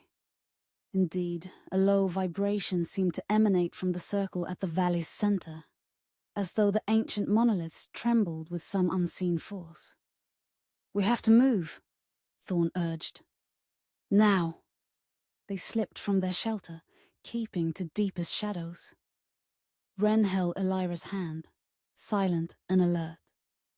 Thorn carried Ceres, who watched the soldiers over his shoulder with unchildlike intensity. They had nearly reached the western cliff when a shout rang out. There, movement by the wall. Torchlight swung towards them, illuminating their desperate flight. A crossbow bolt whistled past Elira's ear, embedding itself in the rock face. Take them alive! Father Severin's voice cut through the chaos. The children must be cleansed through sacred fire. Thorn pushed Ceres into Elira's arms. Run for the cliff. I'll hold them back. Before she could protest, darkness swirled around him, his cloak seeming to expand until it enveloped him completely. When it receded, a dozen ravens exploded outwards, diving at the soldiers with sharp beaks and raking talons. Men shouted in confusion and fear, swinging torches at the attacking birds. In the chaos, Elira pulled Ren toward the cliff face, searching desperately for the promised handholds. There! Ren pointed to notches barely visible in the stone. A scream pierced the night as a soldier fell, clutching his face where raven claws had scored his flesh. Father Severin's voice rose above the tumult. Black magic! Strike down the shapeshifter! The ravens coalesced once more, reforming into Thorn's human shape. He stood between the soldiers and his family, sword drawn, expression terrible in the torchlight. This hollow is protected, he declared, voice resonating with power. Leave now, and you may live to see another dawn. Father Severin stepped forward, undaunted. Your threats mean nothing, demon spawn. We come with holy purpose. Your purpose is hate disguised as righteousness, Thorn countered. There is nothing holy in murdering children. Cleansing is not murder, the priest insisted. The church saves souls through necessary suffering. As they argued, soldiers circled around, cutting off the route to the cliff. Elira found herself backed against stone, children clutched close. No escape possible. Surrender the witch children, Father Severin demanded. Perhaps then the woman's life might be spared. Thorn's laugh was cold as winter frost. You know nothing of mercy, priest. Why should I believe your promises? Because you are outnumbered and surrounded, Severin replied simply. Your unholy powers cannot save you all. A soldier lunged toward Elira. Thorn moved with inhuman speed, his blade meeting the attackers with a shower of sparks. Another soldier approached from behind, axe raised. Thorn! Elira cried in warning. Too late. The axe descended, cutting deep into Thorn's shoulder. He stumbled, blood darkening his raven cloak. Still, he fought on, keeping his body between the soldiers and his family. Enough, Father Severin commanded. Bind the demon-touched man. Take the woman and children. Rough hands seized Elira, tearing Ceres from her arms. The child's wail of distress pierced the night like a physical force. Ren broke free, running to her sister's defense, only to be caught and thrown roughly to the ground. Don't touch them! Elira struggled against her captors. They're innocent children. No child with such blood is innocent, Father Severin replied coldly. He approached Ceres, who had stopped crying, and now watched him with eerie calm. This one especially. The violet eyes, mark of the darkest night-born magic. The priest raised his silver symbol towards Ceres's face. I cast out the darkness within you, child. His ritual was interrupted by a sudden bone-deep cold that swept through the valley. Frost raced across the ground, encasing fallen leaves in crystal. Soldiers' breath became visible clouds. Their movements slowed as the temperature plummeted. At the center of this unnatural winter stood Ceres, her tiny form radiating violet light that pulsed in rhythm with her heartbeat. Frost patterns spread from her feet, not random but deliberate. The same symbols carved into the standing stones. "Witch!" Father Severin gasped, stumbling backward. "No," came Wren's clear voice. "Protector." The older girl had risen, blood trickling from a cut on her forehead. She moved to stand beside Ceres, unaffected by the cold that made soldiers' fingers blue and stiff. "Ceres protects," Wren continued, addressing the stunned hunting party. "Not destroys." As if in confirmation, the violet light expanded from Ceres, touching each person in the valley. Where it reached the soldiers, their weapons frosted over, becoming too cold to hold. Many dropped their swords with cries of pain. But when the light reached Elira, it warmed rather than chilled. The rough hands holding her suddenly released, their owners falling to their knees, not in pain, but in something closer to awe. Thorn, bleeding from his wounds, found himself similarly freed. The frost avoided him entirely, the violet light flowing around him like water around stone. "What sorcery is this?" Father Severin demanded, though his voice now held more fear than authority. "Not sorcery," Elira replied, moving to stand beside the children. "Protection, the true purpose of night-born magic, before fear twisted it into something dark." Ceres raised her small hands. The frost retreated from those who had dropped their weapons, though it thickened around those still clutching them. The message was unmistakable. "She could freeze the blood in your veins," Thorn stated, joining his family. "Turn your hearts to ice within your chests. Yet she chooses only to disarm, not destroy." His voice strengthened. "That is the choice your church claims impossible. Power with restraint. Magic with mercy." Several soldiers backed away, crossing themselves. Others looked to Father Severin for guidance, their certainty visibly wavering. The priest himself stood transfixed, watching as patterns of frost and light danced across the ancient stones, illuminating carvings that mirrored the symbols flowing from Ceres. Recognition dawned in his eyes. Academic knowledge confronting living truth. "The frost mantle," he whispered. "The first gift of the Nightborn. Not destruction, but protection," Elira finished. "The power to preserve life through winter's harshest days, to shield the vulnerable when darkness falls." The violet light intensified around Ceres, lifting her small form several inches above the ground. When she spoke, her childish voice resonated with something ancient and profound. "No more burning," she declared. "No more fear." At these words, every torch in the valley extinguished simultaneously.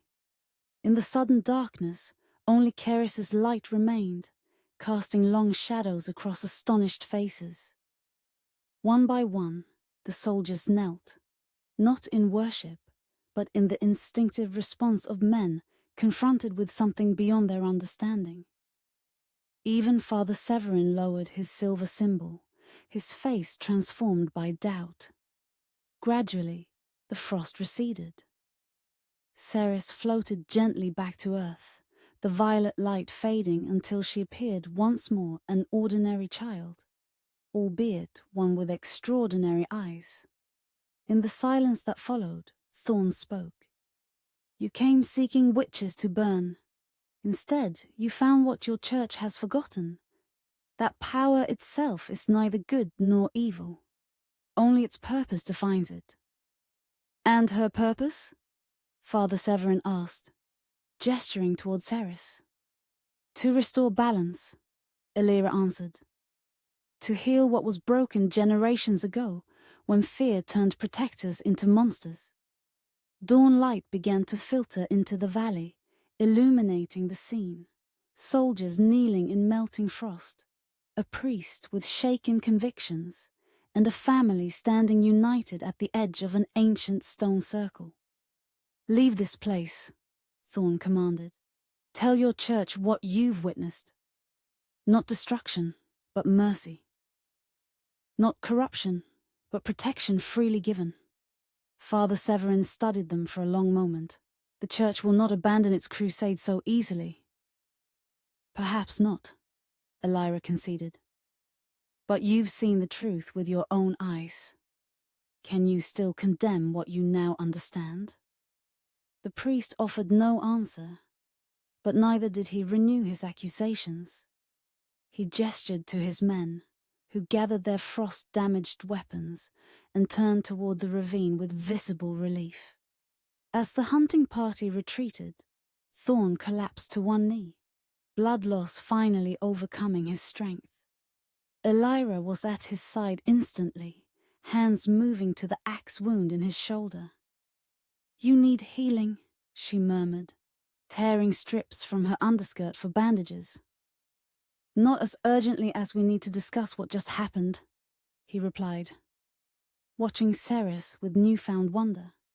The child had returned to Ren's side, seemingly exhausted by her display of power. "She protected us all," Elira said simply. "As the prophecy foretold, the circle unbroken." The first circle became their temporary home, while Thorn's wounds healed. Days passed without sign of soldiers or priests returning to Blackridge Hollow. Villagers brave enough to visit reported that Father Severin had departed abruptly for the church's northern abbey, taking only his personal guard. "Some say he goes to report heresy," the village elder informed them during a supply delivery. "Others believe he seeks guidance from older texts. The man seems changed." "Confronting truth often changes those willing to see it," Thorn observed. He sat propped against a standing stone, his shoulder bandaged but healing well. Autumn deepened around them, though winter's chill touched the outer hollow. The first circle remained in perpetual spring, another mystery of the ancient place. Ceres showed no further displays of extraordinary power, though frost patterns occasionally appeared around her sleeping form. On a clear evening, as the children slept beneath a canopy of stars, Thorn and Elira walked the perimeter of the stone circle. His recovery had progressed enough for short distances, though he leaned occasionally on a staff carved from rowan wood. "We should leave Blackridge," he said, without preamble. "The church may have retreated, but they won't abandon the hunt entirely." Elira's heart constricted. "Leave? Where would we go?" "North, beyond the mountains, where the old ways are still honored." Thorn's expression was resolute. "The children would be safer there." "We've made a home here," Elira protested. "Found allies among the villagers. A home constantly under threat." Thorn stopped, turning to face her directly. "I've been selfish, keeping you all here because of my connection to this place." Understanding dawned. "You're not suggesting we all leave. You're planning to send us away while you remain behind." He couldn't meet her eyes. "My presence endangers you. The church hunts me by name, the last full-blooded heir of Blackridge. Without me, you might pass as an ordinary family." "After what Ceres showed them?" Elira shook her head incredulously. "Her power is hardly ordinary. But she's young, moldable. In time, with proper guidance, she could learn to conceal her gifts. His voice softened. You could give her that normal life, Elira. You and Ren. Without you. The words fell like stones between them. Yes. His admission carried tangible pain. Without me. Anger flared in Elira's chest. Not at his concern, but at his willingness to abandon what they had built together. And what of your promises? Your declarations of love? Were they conditional upon convenience? They were sincere, Thorn insisted. Which is why I'm willing to sacrifice my happiness for your safety. Noble sacrifices are often just fear disguised as courage, Elira countered. You're not protecting us by leaving. You're protecting yourself from the possibility of losing us. The accusation struck home. Thorn flinched as though she had physically struck him. My entire bloodline has lost those they loved, he said quietly. Generation after generation, cursed to watch love turn to ash. Because they ran from who they were. Elira stepped closer, hand rising to touch his face. Because they hid in shadows, instead of standing in their truth. A new voice joined their conversation, ancient, feminine, emerging from the still waters of the central pool. The healer speaks wisdom. They turned to find the surface of the pool rippling, though no wind disturbed it. Light rose from its depths, coalescing into the spectral form of a woman in flowing robes, her features bearing a striking resemblance to Thorn's. I am Ravenna of Blackridge, the apparition stated. First of our line to cross the veil, last to remember its purpose. Thorn sank to one knee, recognition in his eyes. Great-grandmother. Rise, child of my blood. The spirit's voice was gentle, yet commanding. You stand at the crossroads long prophesied. The curse, Thorn said. Can it truly be broken? It already unravels. Ravenna's form gestured toward the sleeping children. The child born of choice, not blood. The healer who sees beyond sight. The sacrifice freely made, not through abandonment, but through staying when every instinct urges flight. I only wish to protect them, Thorn insisted. Protection without presence is merely absence justified. The spirit's gaze shifted to Elira. You chose these children knowing the danger. Would you abandon that choice now? Never, Elira replied without hesitation. And you, Ravenna addressed Thorn. Would you abandon the family that has reformed the broken circle? Thorn's struggle was visible on his face. I would die to protect them. Living for them requires greater courage than dying. The spirit's form began to fade. The curse ends not through separation, but through union. Not through flight, but through standing firm.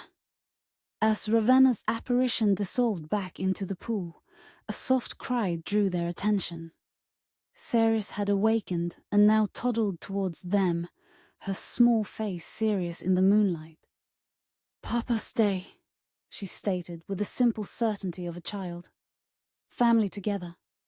Thorn lifted her into his arms, his resolve visibly weakening. It's not that simple, little one. It is, Elira countered.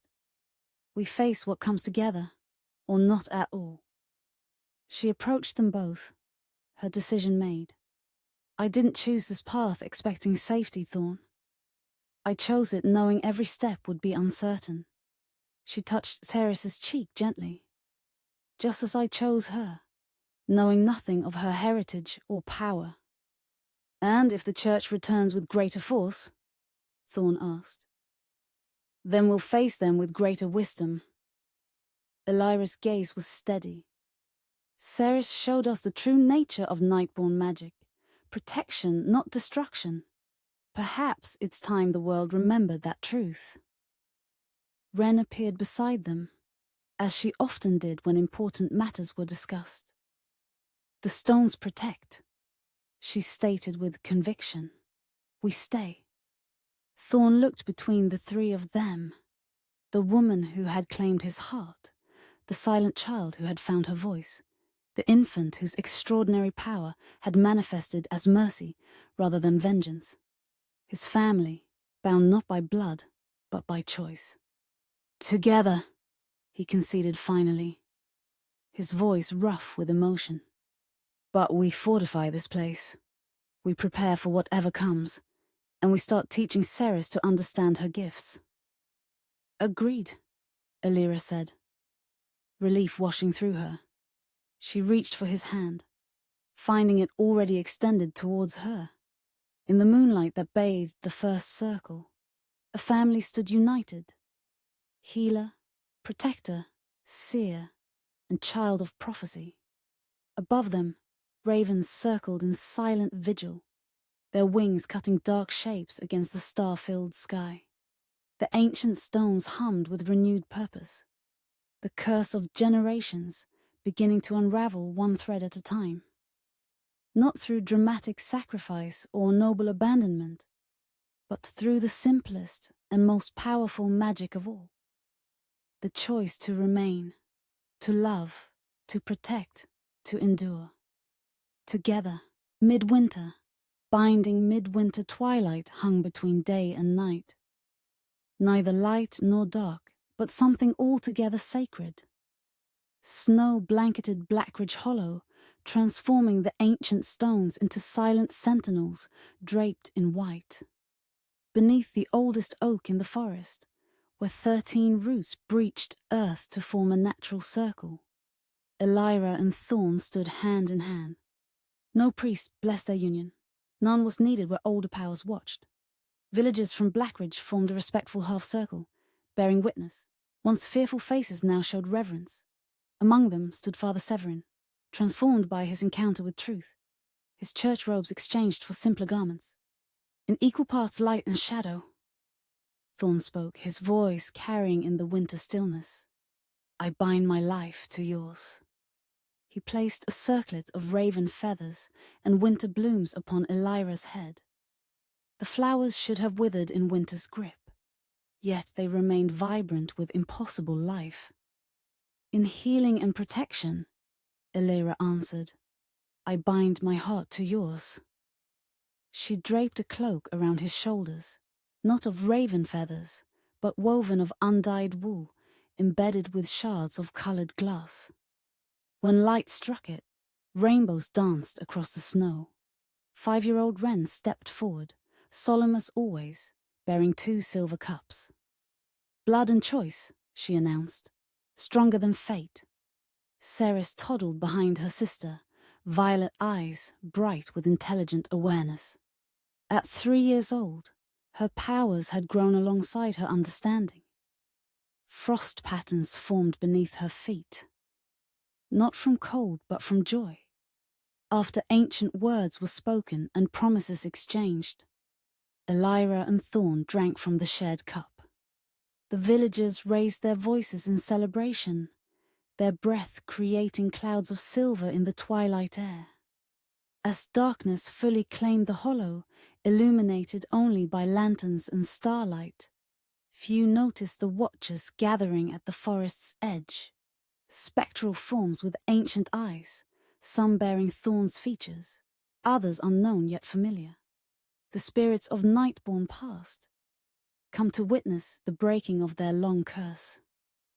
Only Ceres saw them clearly. She waved a small hand in greeting, receiving solemn nods in return. The spirits didn't approach, but remained vigilant guardians, not haunting their descendants, but protecting them. Spring's promise. Spring came early to Blackridge that year. While snow still capped the distant mountains, green shoots pushed through thawed earth around the standing stones. Wren, now 6, had developed her own gift. Not Nightborn magic, but something equally valuable. Birds followed her movements, bringing messages from distant places. She understood their language with perfect clarity, serving as translator between human and natural worlds. Ceres, growing stronger daily, learned to channel her frost magic with increasing precision. Under Thorn's careful guidance, she could now cool a fever without freezing an entire room, or preserve food without turning it to ice. When she laughed, which was often, flowers bloomed in her footsteps. The keeper's dwelling had expanded into a proper home, with glass windows crafted from Oren's final designs before the old man departed for distant shores. The coloured panes cast rainbows across interior walls, creating patterns that shifted with the sun's journey. Visitors came more frequently now, some seeking healing from Elira's skilled hands, others drawn by rumours of Blackridge's rebirth. Among them travelled scholars and those with faint traces of the old blood, seeking understanding of their heritage without fear.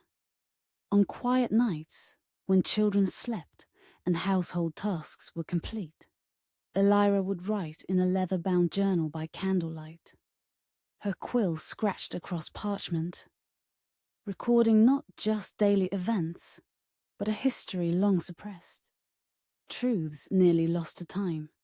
Midsummer's promise. On Midsummer's Eve, beneath a moon so full it turned night to silver day, Elira made her final entry for the season. The child moves within me now, strong and certain. Unlike my first quickening dreams of violet frost, this one brings visions of green growth and golden light. Thorn feels it too, the shift in the very air around us when I place his hand upon my belly. Ceres watches me with knowing eyes. Brother brings balance, she told me yesterday, though we've spoken to no one of the child's gender. Wren has begun weaving a cradle from willow branches brought by her bird messengers from distant lands. The spirits gather more frequently at the forest's edge.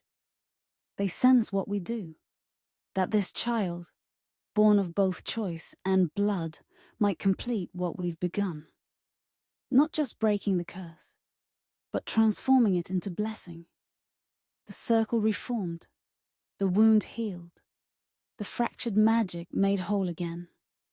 Father Severin, though he no longer uses that title, believes ancient prophecies often hide simplest truths beneath complex words.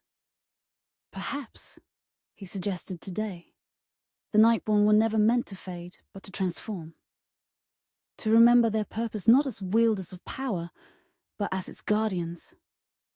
Winter nearly claimed us. Spring gave us hope. Summer brings abundance. And autumn.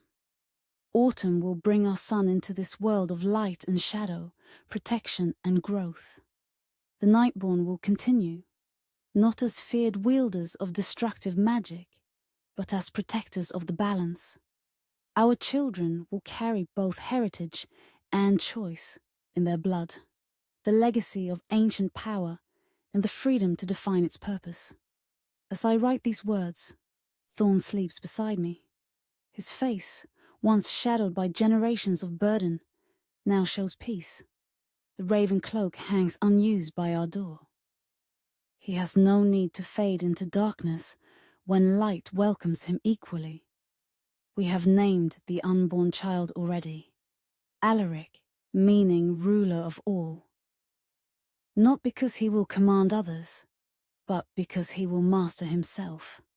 The perfect balance of our bloodlines, healer and protector, choice and heritage, past and future. Beyond our windows, the ancient stones of Blackridge Hollow stand silent witness to this turning of the wheel. They have seen countless generations pass. They will see countless more. But for the first time in centuries, they will see the Nightborn walk without fear, their magic flowing as it was meant to. Not as fire that consumes, but as light that guides through darkness. And that, perhaps, is the greatest magic of all. not power over others, but power transformed by love. Elira set down her quill and placed a hand over her growing child. Through the open window came the sound of nightingales singing in perfect harmony with the hollow's ancient hum. In the distance, violet light pulsed briefly from the standing stones, Ceres dreaming deep in the summer night. Outside, unseen but ever present, the spirits of the forest continued their eternal watch, not in sorrow for what was lost, but in wonder at what had been found in the most unlikely of places. A family formed not of duty or bloodline, but of choice and love. The whispers in the hollow had changed their tone. No longer laments of what had been, but songs of what might yet be.